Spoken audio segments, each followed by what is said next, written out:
কেমন আছেন আপু? আলহামদুলিল্লাহ ভালো ভাই। আপনি কেমন আছেন? ইনশাআল্লাহ ভালো আছি। আচ্ছা। কি মনে করে মিডিয়ায় চলে আসলেন? কি মনে করে ভাই, একা তো আর জীবন চলে না। মাথার উপরে বটগাছ না থাকলে সেই নারীর কোনো মূল্য থাকে না। মাথার তাই উপর বটগাছ নাই? না, এমন বটগাছ নাই। তাই একটা বটগাছ খোঁজার জন্য আসছি, যদি কেউ পাশে দাঁড়াইতো। ও, আপনি বিয়ে হয়েছিল তো আগে? হ্যাঁ, আমার আগে বিয়ে হয়েছিল, আমার একটা সন্তানও আছে। স্বামী কই? স্বামী নাই, স্বামী বিয়ে করছে, সে বউ নিয়ে আসে থাকে। কতদিন ধরে স্বামী ছাড়া আছেন? তুই 2-3 বছর। 2-3 বছর ধরে স্বামী ছাড়া আছেন। কি কাজ করেন আপনি? আমি দর্জি কাজ করি দোকানে। দর্জি কাজ করেন। কত টাকা পান এরকম? ডেইলি টাকা ডেইলি দিয়ে দেয় না নাকি? না, মা বেতন হিসেবে দেয়। যে টাকা বেতন পান এতে কি সংসার চলে? একা তো না সংসার ভাই, চালান। চলে না। ঘর ভাড়া, কারেন্ট বিল, বাচ্চার খরচ দিয়ে হয় না।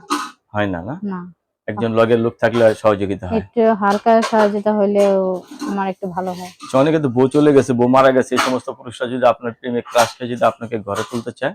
আমিও তাদের ঘরে যাব, কারণ সেরকম পুরুষ তো এখনো পাইনি। যদি পাইতাম তাহলে অবশ্যই, তাহলে আর এই মিডিয়ার সামনে আসতে হতো না। তো তাদের যদি আগের ঘরে ছেলে সন্তান থাকে কি করবেন? আর সে যদি আমার ছেলের মাইনে নেয়, আমি অবশ্যই তার ছেলের মাইনে নেবো।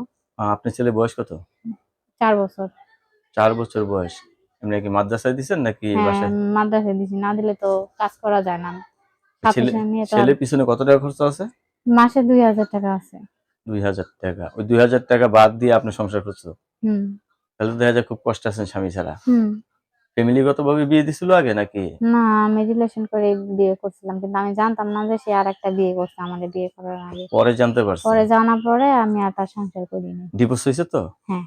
কাগজপত্র আছে আপনার কাছে? হ্যাঁ, আছে। যাই হোক। দর্শক, এই আপুর সাথে কথা বলে যে জিনিসটা জানতে পারলাম, আপুর জীবনটা খুবই কষ্টের।